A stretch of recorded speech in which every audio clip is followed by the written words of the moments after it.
Good morning students. BA second year के paper वस्त्र विज्ञान में आज हम रेशम के कीड़े के जीवन चक्र को जानने की कोशिश करेंगे।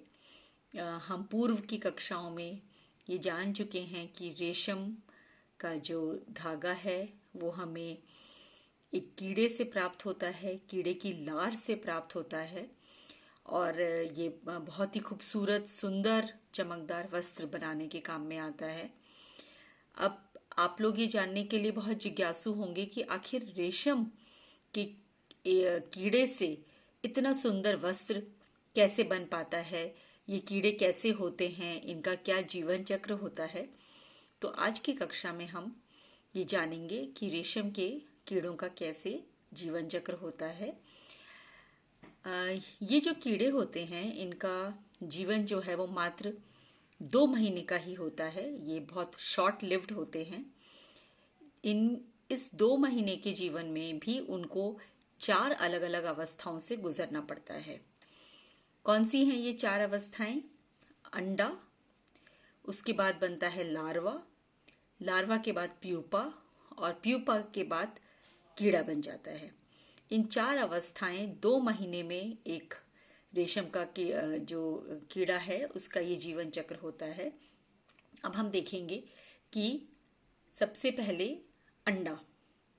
अंडा जो है, एक मादा कीड़ा है, वो 3 दिन में ही अंडे दे देती है। जब वो फुल अवस्था में पहुंचती है, पूरी बड़ी होती है, तो 3 दिन बाद ही वो अंडे दे देती है और इन अंडों को वस्त्र या कागज पर दिलवाया जाता है। मैं आपसे बात कर रही हूँ सेरीकल्चर की, जो कि हम सेरीकल्चर करते हैं सिल्क के लिए।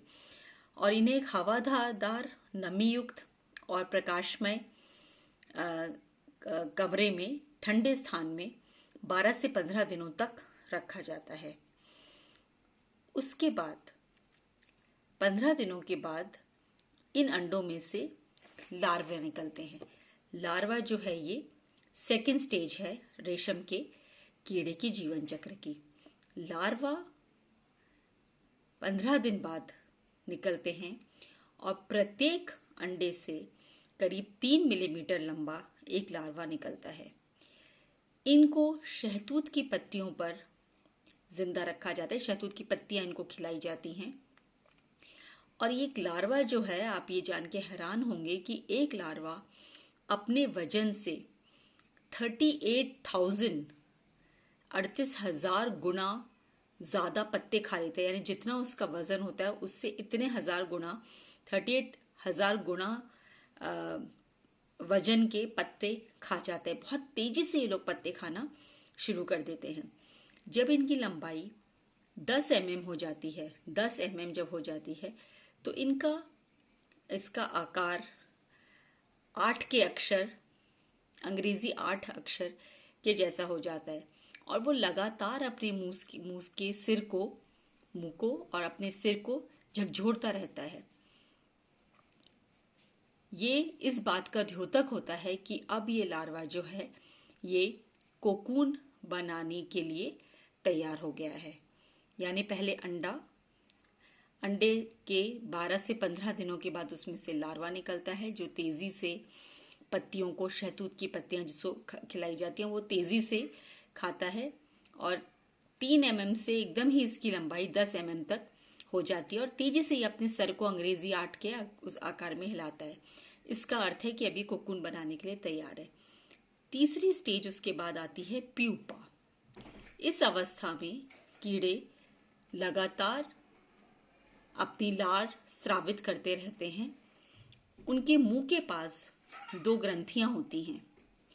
मुंह के पास में 2 छोटी सी ग्रंथियां होती हैं, जिनमें एक से फाइब्रिन नाम का पदार्थ निकलता है और दूसरे से सेरेसिन नाम का। फाइब्रिन और सेरेसिन, ये दो पदार्थ इन छोटी सी ग्रंथियों से निकलते हैं। सेरेसिन जो होता है, सेरेसिन ये गोंद का कार्य करता है, जो कि वातावरण की हवा में सूख जाता है। और फाइब्रिन जो है वो फाइबर है और सेरेसिन जो है वो एक गोंद का काम करता है। 24 घंटों में ही प्यूपा स्टेज आने के 24 घंटों में ही कीड़े अपनी लार से अपने आप को पूरी तरह ढक लेता है। ये अपनी लार को अपने मुंह को हिलाते हुए अपने चारों तरफ लार फैलाता रहता है, जिसमें फाइब्रिन और सेरेसिन 2 पदार्थ होते हैं, और इससे ये अपने आप को पूरी तरह ढक लेता है, एक तरीके से का अपना एक कवच सा बना लेता है। 3-4 दिन में ये पूरा कोकून तैयार हो जाता है। अब प्यूपा 10 दिन तक, पूरा कोकून बनने के बाद 10 दिन तक ये बिल्कुल निष्क्रिय अवस्था में रहता है। कोई इसमें हरकत नहीं होती है, ये निष्क्रिय रहता है। और ये बहुत इम्पॉर्टेंट है कि इसी अवस्था में जब सेरीकल्चर हम कर रहे होते हैं तो इसी अवस्था में हम कोकून को एकत्रित कर लेते हैं। इन कोकून को एकत्रित कर लिया जाता है और एकत्रित करके इनको गर्म पानी में डाल दिया जाता है। गर्म पानी में डालने से क्या होता है कि हमने अभी आपको बताया कि इसकी ग्रंथि में से 2 चीजें निकलती हैं, फाइब्रिन और सेरेसिन। सेरेसिन जो है वो एक प्रकार की गोंद है, जिससे वो अपने आप वो चिपक, हवा के कांटेक्ट में आते ही वो चिपक सूख जाता है और वो चिपक के रखने का काम करता है। इसको पूरा कोकून उसी कारण बनता है। तो जब हम इनको कोकून की अवस्था में जब हमें ले लेते हैं इसका रेशा बनाने के लिए, तो हम इनको गर्म पानी में डाल देते हैं। कोकून को गर्म पानी में डालने से क्या होता है कि जो सेरेसिन होता है ये ढीला हो जाता है, धीरे धीरे ये पिघलने लगता है, और क्या रह जाता है, फाइब्रिन से जो बना हुआ रेशम का धागा, खूब बहुत ही ब्यूटीफुल, बहुत ही सुंदर चमकदार रेशम का धागा रह जाता है, जिसको कि लपेट लिया जाता है। मैं इस तरह से, तो इस ऑल्दो ये इस समय कोकून जिंदा होते हैं इसके अंदर, है ना, इसमें कीड़ा होता है, लेकिन हम उसको उबाल देते हैं, गर्म पानी में डाल देते हैं और रेशम का कीड़ा इकट्ठा, रेशम का धागा इकट्ठा करके लपेट लेते हैं। लेकिन कुछ कोकून को हम जिंदा रखते हैं नेचुरली। अगर हमने सारे ही कोकून को उबाल दिया, मार डाला और उनका रेशम का धागा बना लिया, तो ये जीवन चक्र अधूरा रह जाएगा।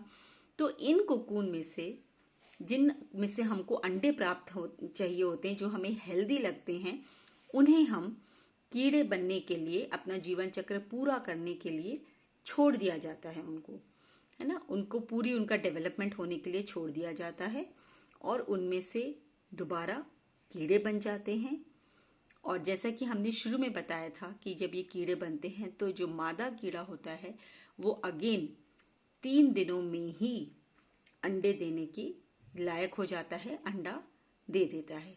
तो अगेन ये कीड़े 3 दिन में अंडा देंगे, अंडे से फिर लार्वा बनेगा, लार्वा से प्यूपा वाली स्टेज में ही वो कोकून अपने आगे चारों तरफ बना लेता है वो, और फिर दोबारा कीड़े। तो ये 4 अवस्थाएं हैं जिनसे जो रेशम के कीड़े का जीवन चक्र है, इन अवस्थाओं से वो गुजरता है, और इस तरह से हमें रेशम का बहुत सुंदर, चमकदार, मुलायम कपड़ा प्राप्त होता है। धन्यवाद।